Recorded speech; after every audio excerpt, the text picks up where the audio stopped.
Here's something that will sound strange. Being good with money has almost nothing to do with how smart you are. A financial genius and an average person can make the exact same investment and end up with wildly different results. Because money isn't a math problem, it's a behavior problem. And today, we're breaking down the 4 ideas from Morgan Housel's The Psychology of Money that will change how you think about wealth forever. Stick around till the end. The last idea alone could reshape every financial decision you make from here on. When you see someone driving an expensive car, what do you actually learn? You don't learn that they're wealthy. You learn that after buying the car, they have less money than they did before. And real wealth is invisible.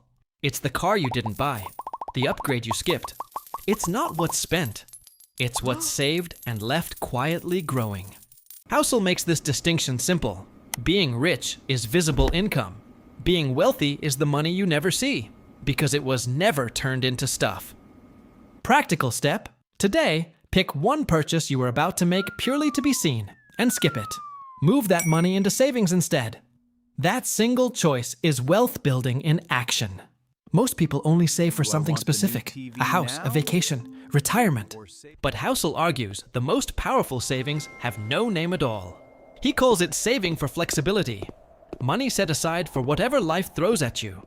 Because the biggest expenses in life are the ones you never saw coming. A saved emergency fund isn't just money, it's insurance against your own bad luck. It also buys you something priceless, time. Time to wait for the right opportunity instead of being forced into a bad decision. Practical step. Increase your savings rate by just 1% this month. Don't assign it a purpose. Let it exist purely as flexibility, your buffer against the unexpected. One of the biggest financial mistakes people make, copying someone else's strategy without knowing what game they're actually playing. A day trader moving in and out of stocks in minutes is playing a completely different game than someone saving for retirement in 30 years. What works for one can devastate the other. Housel's warning. Most financial bubbles happen because long-term investors start taking cues from short-term traders. Without realizing, they're not even playing the same game. Practical step. Write down your real timeline for every financial goal. Before making any big money decision, ask, is this reasonable for my game or someone else's? Imagine trying to build your finances so perfectly. There's zero room for anything to go wrong. One surprise, one miscalculation. That's all it takes to fall. Now imagine building a wider bridge instead.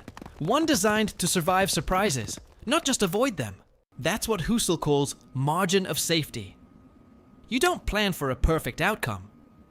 You plan room to be wrong and still be okay. Practical step. Whatever financial plan you're building right now, spending, investing, saving, add a buffer. Assume you'll be wrong sometimes. Build room for that. Real wealth is invisible. Save without needing a reason. Play your own game, not someone else's. And always leave room to be wrong. In the end, this book isn't really about money. It's about behavior. Staying calm, staying patient, and staying humble enough to admit you don't know what's coming next. So here's my question for you. Which one of these 4 ideas do you think you're missing the most in your own financial life right now? Drop it in the comments. I read every single one. And if this helped you see money differently, subscribe for more breakdowns just like this.